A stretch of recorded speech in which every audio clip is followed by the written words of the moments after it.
कुनै बेला टन्टलापुर घाम लाग्ने समय थियो, फेरि समय बदलिएको छ। ठिक यति बेला टन्टलापुर घाम लाग्थ्यो।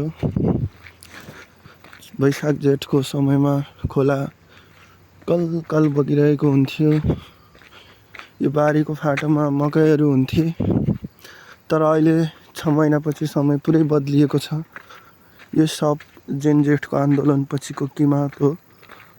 देख्न सक्नुहुन्छ यो स्याङ्जा जिल्ला र पाल्पा जिल्लाको सिमानामा रहेको हस्ती पुल, जुन अहिले यसको निर्माण कार्य सम्पन्न भइसकेको छ।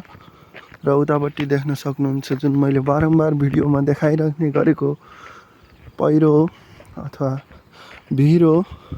र अब यो झुलुङ्गे पुल जुन अन्तिम भिडियो मैले लास्ट टाइम झुलुङ्गे पुल बाङ्गियो भनेर बनाएको थिएँ, त्यो भिडियो पछि यहाँबाट आवतजावत बाइकको आवतजावत चाहिँ बन्द गरिएको छ। हेर्न सक्नुहुन्छ यसरी डाँडा काँडाको बिचमा। र यो हस्ती पुल